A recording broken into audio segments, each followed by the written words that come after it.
अंतिम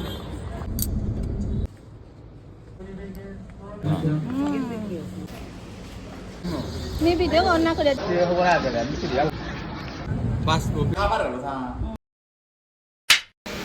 हे guys, welcome back to my channel Dolly's good life. मैं हूँ डॉली सिन्हा आसाम से और आप सब लोगों का स्वागत है मेरे एक और नए ब्लॉग में। तो चलो आज का ब्लॉग स्टार्ट करते हैं। तो आज मैं सुबह सुबह रेडी होकर जा रही थी करीमगंज। और करीमगंज एक्चुअली ये सिलचर में नहीं है, करीमगंज में घर पे गई थी।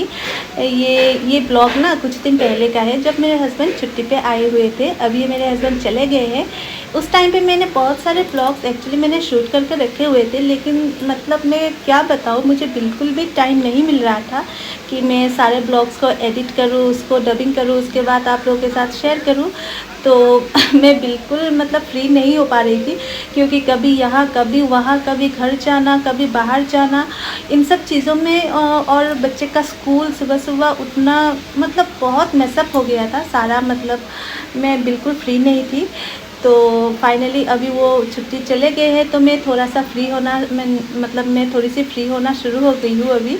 तो इसलिए अभी जाके मैं आप लोगों के साथ वो सारे जो ब्लॉग्स मैंने शूट करके रखे हुए थे आप लोगों के साथ अभी मैं शेयर कर रही हूँ। तो करीमगंज में गई थी, मेरा आधा ब्लॉग ऐसे ही निकल गया। तो सबसे पहले हमारा जो काम था वो ख़त्म किया, उसके बाद थोड़े से हम लोगों ने पानी पूरी खाया। तो उसके बाद हम लोग गए थे विशाल मेगा मार्ट थोड़े से शॉपिंग करने के लिए। शॉपिंग एक्चुअली मुझे टी शर्ट चाहिए थी, क्योंकि गर्मी बहुत ज़्यादा थी, मतलब अभी भी है, गर्मी बहुत ज़्यादा है। और मुझे ना घर पे पहनने के लिए कुछ कैजुअल ऐसे ही टी शर्ट चाहिए थे। और विशाल में ना ये कैजुअल टी शर्ट बहुत अच्छे से मतलब मिल जाता है। तो हमने भर भर के टी शर्ट ख़रीदे, बहुत सारे ख़रीदे, सबके लिए ख़रीदे, मेरे लिए भी, और बहुत मतलब घर में सबके लिए ख़रीदे। तो उसके बाद हम लोगों ने बिलिंग किया, और बिलिंग करने के बाद हम लोग फिर से बैठ गए गाड़ी में। और अभी हम जा रहे हैं एक बहुत ही स्पेशल जगह पे, जो करीमगंज से हमारे पातारकंदी के मतलब रास्ते में ही पड़ता है।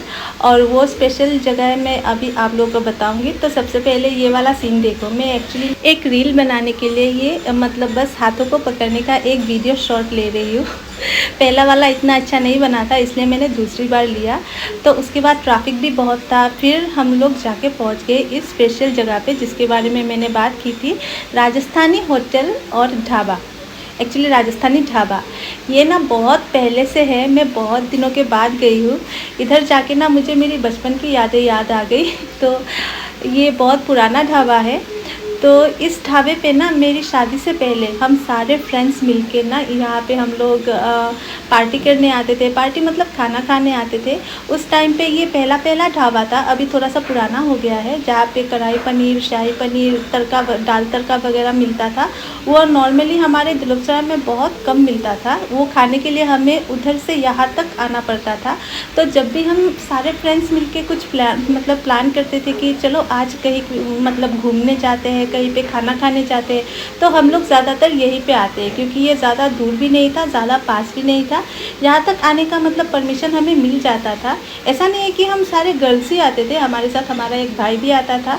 वो जो भैया है ना, वो मैं नाम नहीं ले रही हूँ, अगर वो मेरे ब्लॉग देखेंगे ना वो समझ जाएंगे। मेरे बाबा उसको बहुत मतलब ज़्यादा भरोसा करते हैं, बहुत ज़्यादा उसको प्यार भी करते हैं। तो मैं बचपन में कहीं भी घूमने जाती थी, वो हमेशा मेरे गाइड रहे हैं, हमेशा मुझे वो मतलब उसी के साथ में जाती थी। तो वो हमें मतलब हमारे जो सारे फ्रेंड्स हैं ना, उन सबको इकट्ठे लेके आते थे। इधर आके हम लोग खाना खाते थे, पार्टी करते थे, घूमते थे। तो आज यहाँ पे बहुत दिनों के बाद हम लोग खाना खाने आए हैं। तो इससे पहले भी हम लोग इधर एक बार शादी के बाद आए थे, हमारी एनिवर्सरी पे। हमारी 3rd एनिवर्सरी हमने इसी ढाबे पे मनाई थी। और उसके बाद अभी मेरी शादी को 8 साल चल रहा है। तो उसके बाद 5 साल हो गए हम लोग इधर नहीं आए, 5 साल बाद जाके हम लोग इधर आए। तो बहुत ही ज़्यादा मतलब मैं खुश हो रही थी, बहुत दिनों के बाद मैं इस ढाबे पे आके खाना खा रही हूँ। और खाना सच में बता रही हूँ बहुत ज़्यादा टेस्टी था, बहुत बहुत बहुत ज़्यादा टेस्टी था। और मैं क्या बताऊँ, सच में बता रही हूँ, मैं बहुत खुश हुई थी। ये थोड़ा सा पुराना ज़रूर है, लेकिन क्योंकि बहुत साल पहले ही खुल चुका था, इसलिए थोड़ा सा पुराना लग रहा है। मैं आप सब लोगों को बोलूँगी कि अगर करीमगंज जाओ ना, तो रास्ते में ही पड़ता है ये, इस ढाबे में जाके पक्का एक बार खाना खा के ज़रूर जाओ। खाना आप लोगों को बहुत अच्छा और स्पेशल मिलेगा। तो उसके बाद हमारा सारा खाना पीना हो गया है। तो हमारे साथ मेरे हस्बैंड के एक और दोस्त भी गए हुए हैं। तो हम तीनों ने मिलकर अच्छे से खाना खा लिया। मैं बच्चों को घर पे छोड़ के गई थी और उसके बाद हम लोग जाते हैं पान खाने। और ये वाला पेड़ देखो, ये वाला पेड़ देखते ही ना मुझे ना वो पत्ते छूने के बहुत मन करते हैं, क्योंकि वो प्लास्टिक जैसे लगते हैं ना, रियल वाले पत्ते भी, इसीलिए। तो हमारा पान भी अभी बन चुका है। तो खाना खाने के बाद एक पान खाने का ना मज़ा ही कुछ और होता है। मुझे तो भाई बहुत पसंद है, मैं ना पान की बहुत ज़्यादा शौकीन हूँ, मुझे बहुत पसंद है पान खाना। तो चलो अभी सारा घूमना फिरना खाना पीना ख़त्म हो गया है, अभी घर चलते हैं। तो हम लोग फाइनली सब कुछ ख़त्म करके घर के लिए रवाना होते हैं। और रास्ते में मेरे साथ एक और चीज़ हुई, और वो ये थी, रास्ते में मुझे मेरी एक बचपन की एक और दोस्त मिली, लेकिन वो थोड़ी सी बीमार थी तो उसने मुझे शूट करने नहीं दिया। मेरी हालत अभी ठीक नहीं है, मत शूट करो, नहीं तो मैं उसका भी क्लिप आप लोगों के साथ डाल देती, शेयर कर लेती। तो हम लोग फाइनली अभी आके पातरकांदी पहुंच गए हैं। तो वहाँ से हम लोग बच्चों के लिए कुछ पेस्ट्री ले रहे हैं और साथ में लेंगे मठरी। मठरी को हम हमारे इधर निमकी बोलते हैं, क्योंकि ये नमकीन होता है इसीलिए।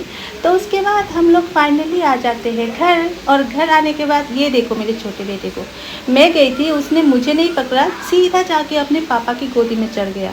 वाह भाई, सच में बता रही हूँ, मेरा छोटा बेटा ना अपने पापा के बहुत ज़्यादा क्लोज़ है। तो उसके बाद ये दोनों एंजॉय कर रहे हैं अपना पेस्ट्री, और मैं बहुत ज़्यादा थक गई हूँ। तो बस आज का ब्लॉग यहीं तक, मिलते हैं फिर नेक्स्ट ब्लॉग में, बाय बाय।